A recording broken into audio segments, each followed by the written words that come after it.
Bom, pessoal, hoje a gente vai falar um pouco sobre padrões alimentares, tá? É, eu queria que a primeira aula fosse de padrões alimentares e a gente vai dar uma pincelada em algumas medicações, tá? Eu vou fazer uma aula por separado da semaglutida, os análogos de GLP-1 e de GIP, mas eu gostaria primeiramente de fazer de padrões alimentares e para a gente identificar esse padrão alimentar e saber ser assertivo, digamos, em que tipo de medicação a gente vai oferecer ao paciente, tá? Então, assim, quando a primeira coisa, quando a gente tem um paciente em nossa frente, é saber o que perguntar, né? Então, quando a gente vai falar sobre padrão alimentar, a gente vai perguntar onde erra, que horas ele erra normalmente, se é pela manhã, se é à noite. Se à noite ele tem uma tendência a ter um pouco mais de ansiedade, e essa ansiedade leva a, a comer mais, tá? Se ele erra todo dia, se ele belisca durante o dia todo, tá? No que erra, se ele come doce ou salgado, a quantidade, se é pouco ou muito. Tem paciente que erra para mais, tem paciente que erra para menos, tá? Se existe um padrão compensatório, certo? Por exemplo, induzir o vômito, ou então o jejum extenso, come bastante, depois passa várias horas sem comer, ou então até o exercício extenuante, faz um monte de exercício porque acabou comeu demais, tá? Se faz uso de substâncias purgativas, se tem sensação de culpa, de remorso, tá? E se existe um padrão caótico. Logicamente que a gente tem que diferenciar, a gente precisa diferenciar do que seria transtorno de compulsão alimentar, né? O transtorno de compulsão alimentar periódica, a gente sabe que basicamente é caracterizado por comer, né, em um período, digamos, curto de tempo, uma quantidade maior, né? Uma quantidade de alimento que é definitivamente maior do que a maioria das pessoas comeria em um tempo semelhante e em circunstâncias semelhantes, tá? Tem uma sensação como se fosse uma falta de controle sobre o comer durante o episódio. Por exemplo, um sentimento que a pessoa não pode parar de comer o que ou quanto está comendo, tá? Então a gente sabe que está delimitado por tempo, até 2 horas, e tem essa ingestão grande de alimentos, tá? Então, para a gente fazer o diagnóstico do transtorno de compulsão alimentar periódico, a gente vai ter que considerar três ou mais de alguns desses critérios. Come mais rápido do que o normal, come até se sentir desconfortavelmente cheio, come grandes quantidades de comida, mesmo quando não está com fome, come sozinho por estar envergonhado, tá?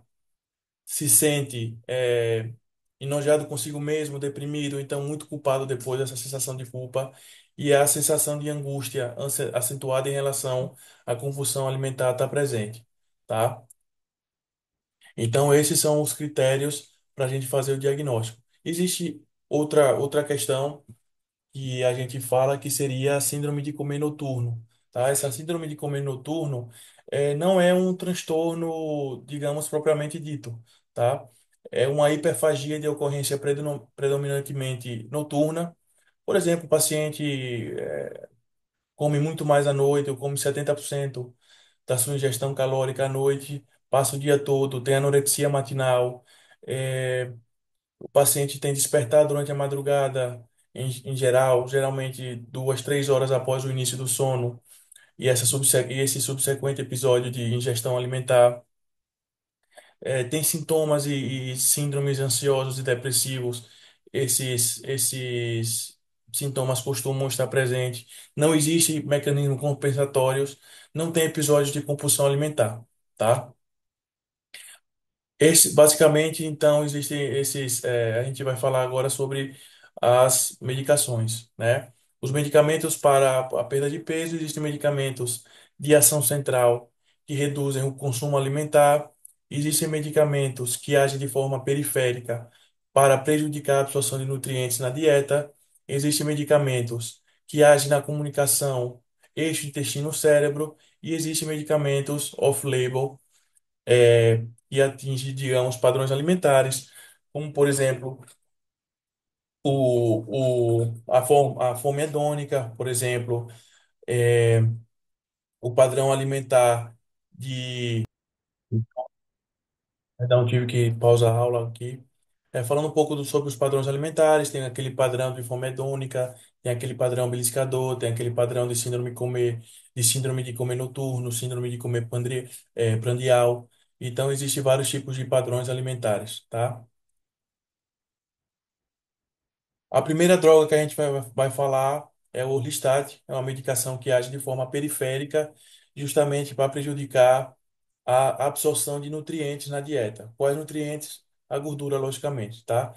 Você pode usar uma dose de 120 miligramas 3 vezes ao dia. Eu, particularmente, não uso Orlistat há muito tempo, tá? Seu mecanismo de ação é inibição da lipase gástrica e pancreática, tá? Tem uma perda de peso aí, média, mais ou menos de 2,5 a 3,5 quilos, tá?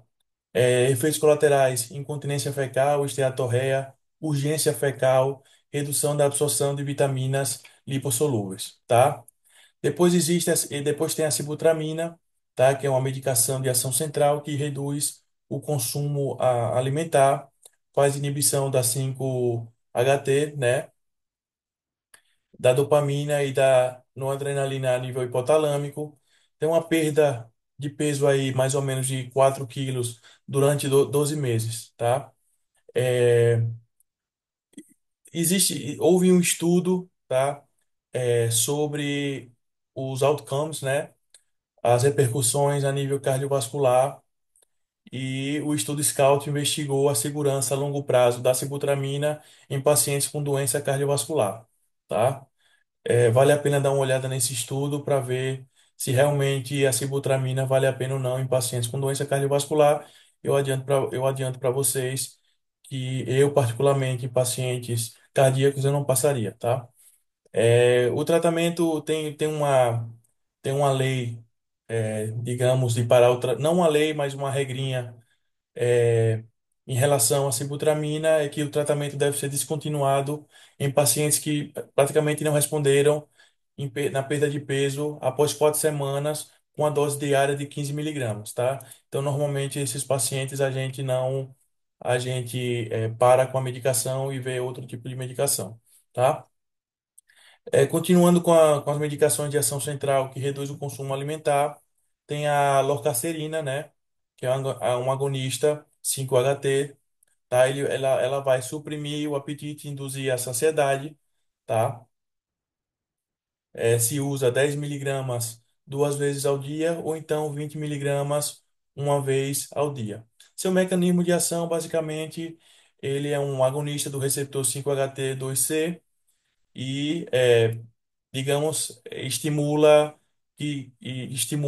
neurônios anorexígenos a nível hipotalâmico, tá? Tem uma perda de peso média aí de 3,5 kg, tá? Foi aprovado para o gerenciamento de obesidade, gerenciamento crônico de obesidade, porém tem alguns efeitos colaterais, como náusea, boca seca, tontura, constipação e, logicamente, contraindicações como a gravidez, a amamentação e medicamentos serotoninérgicos, tá? A Eurofarma, é importante que a Eurofarma, que em 2019 iniciou a comercialização, suspendeu sua venda mais ou menos aí em 2020, tá? É, não, e justamente a recomendação era avisar os pacientes que estavam usando a lorcacerina para suspenderem a medicação, interrompendo a prescrição, tá? Depois, outra medicação que, digamos, reduz o consumo alimentar é a lisdexafentamina, que é o Venvance, tá? É um profármaco da anfetamina. As anfetaminas são aminas simpático-miméticas, com atividade estimulante a nível do sistema nervoso central, tá? Bloqueia, logicamente, a recaptação de noradrenalina e dopamina a nível pré-sináptico e aumenta a liberação dessas monoaminas gigantes, digamos, para o espaço extraneural, tá? As doses 30, 50, 70 miligramas, tá? O ideal é sempre começar com a menor dose terapêutica, ou seja, sempre começar com 30 miligramas, tá?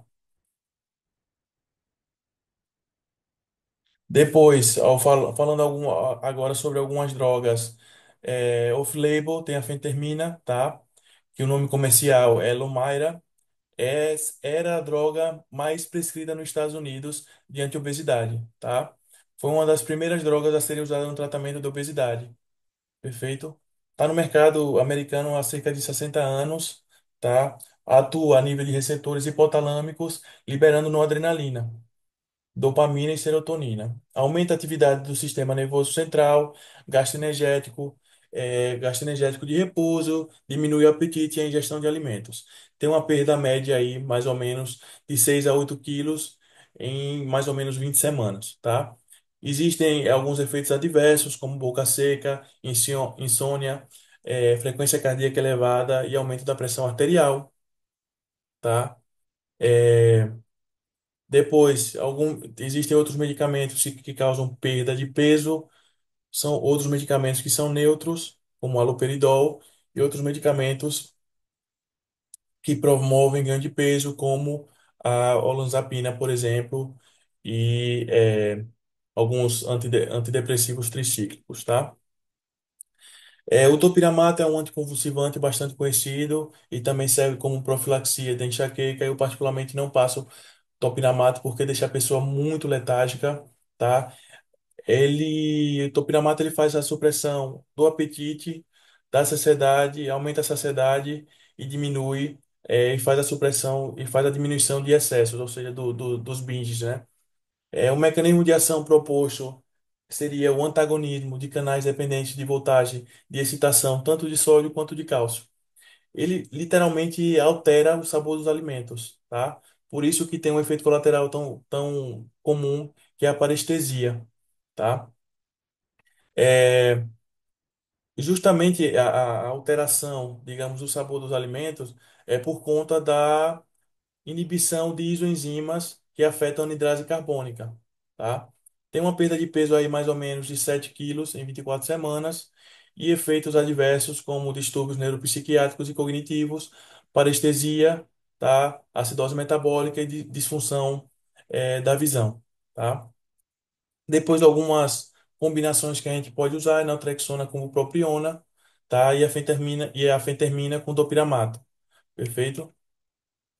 A bupropiona é, digamos, um inibidor fraco de noradrenalina e de dopamina, tá? Está indicada para o tratamento de depressão e também para a cessação do tabagismo. Sua eficácia está justamente relacionada com o efeito estimulador sobre a PONC, a nível hipotalâmico, tá? O que a PONC faz? Ela diminui a ingestão calórica e também aumenta o gasto de energia ao aumentar a termogênese, devido à secreção de melanocortina, tá? E a naltrexona é um antagonista de receptor opioide, está comumente usado para o tratamento de abuso de álcool e dependência de opioides, tá? Faz a liberação de beta-endorfinas nos receptores antagonistas, é, tá? Essa, é, A naltrexona e a bupropiona é especialmente indicada para aquelas vias de recompensa alimentar dopaminérgicas que com padrão alimentar hedônico, tá? Efeitos colaterais importantes da bupropiona seria insônia, principalmente náuseas e taquicardia, tá? Logicamente que a gente falou um pouco sobre padrão alimentar, falou um pouco sobre eh, a gente falou um pouco sobre alguns fármacos. é, Vocês já perceberam que a gente não falou sobre semaglutida, liraglutida, tá? A gente vai falar isso na próxima aula. Eu vou falar sobre cada um por separado. E aí a gente vai entrar em mais detalhe, tanto a semaglutida oral quanto a injetável a gente vai fazer. E depois a gente vai falar sobre a liraglutida, tá?